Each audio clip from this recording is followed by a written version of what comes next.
In late summer 1777, the reality of American independence was uncertain at best. The British had two armies active in North America. General William Howe and his army had occupied New York City for the past year, and General John Burgoyne was leading 12,000 troops out of Canada in an attempt to cut New England off from the rest of the colonies. General George Washington had suffered both humiliating defeats and thrilling victories over the British and their Hessian allies. His greatest achievement was in holding his army together and keeping them alive to harass the most powerful military force in the world. Battles small and great lay ahead on the road to victory. Some would be won, some lost.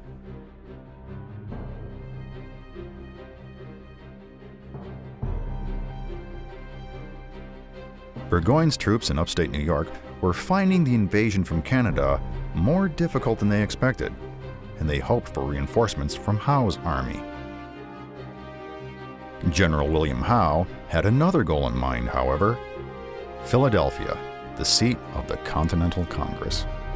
On July 23, 1777, over 260 ships carrying 18,000 British and Hessian troops set sail from New York Harbor.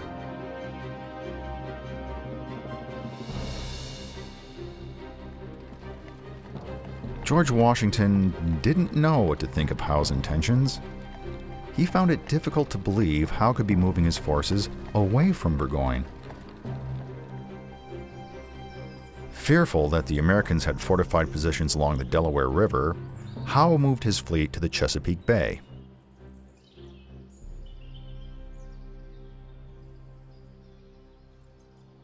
Washington moved his troops to Wilmington, Delaware, arriving on August 25th, the same day that Howe's ships disembarked near present-day Elk Landing in Maryland.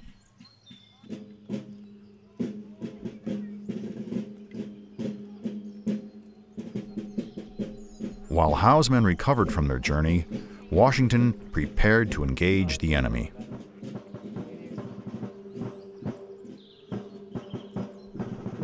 Washington needed a corps of light infantry, men who could move quickly through the countryside. He pulled 100 men from each of the 9 Continental Brigades currently in Delaware. Composed of Continentals from the many states, this light infantry corps was the first truly national military unit. The corps served under Brigadier General William Maxwell, called Scotch Willie, who had served in the French and Indian War. Maxwell's orders were to harass the British, delaying them in their march toward Philadelphia. These delaying actions would allow Washington to set up defensive positions so that when the main armies clashed, it would be on Washington's terms. Howe had divided his command into 2 parts. The first was led by Charles, Earl of Cornwallis, and was personally accompanied by Howe. Cornwallis's division reached Aiken's Tavern in what is now Glasgow, Delaware, on the morning of September 3rd.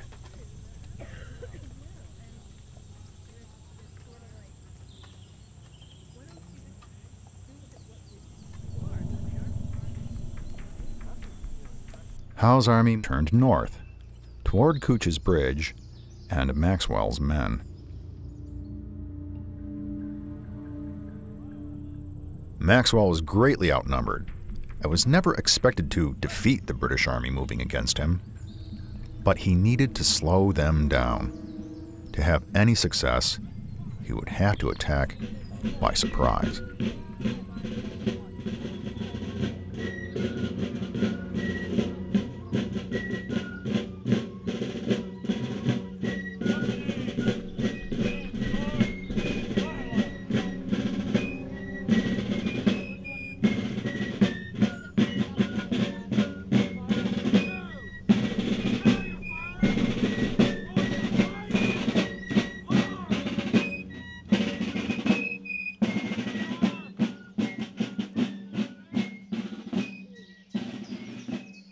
Maxwell stationed his troops at several outposts along the road between Aiken's Tavern and Cooch's Bridge.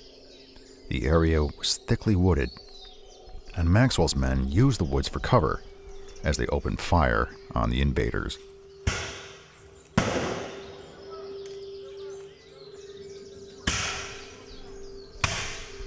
This light infantry corps included many expert marksmen armed with muskets and rifles, and they continued to harass the enemy within irregular fire over the course of 2 miles of road.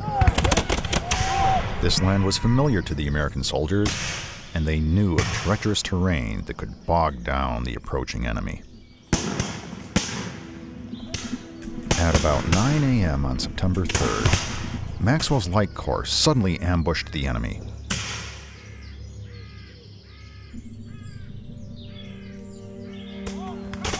Sneaking out from behind fences and trees to lay down a deadly fire. 6 Hessians at the head of the column were killed in the first volley.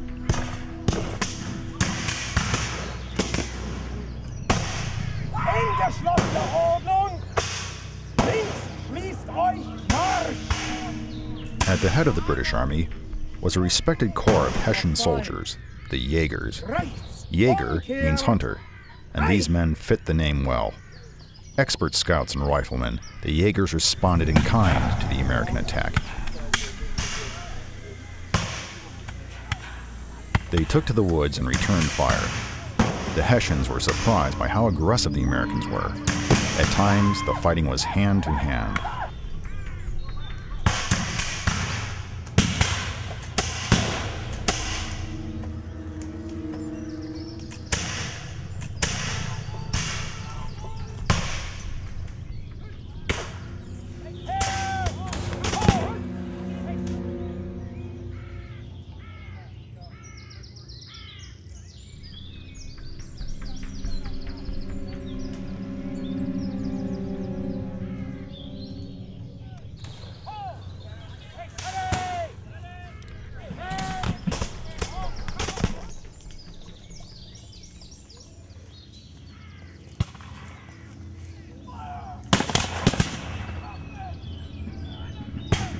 The Americans fell back, giving ground as intended, continuously harassing the British and Hessians and slowing their progress.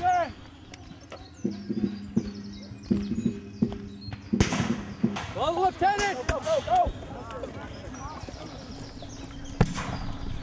The other advance fought a small party of rebels, but were delayed from joining the main conflict and supporting the Jaegers. Howe sent 2 small cannon to assist the Hessians, who were able to drive the Americans back.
Thanks for watching. If you'd like to help us produce more compelling historical content like this, please like, comment below, and share this video with fellow history buffs. And of course, be sure to subscribe to help keep history happening.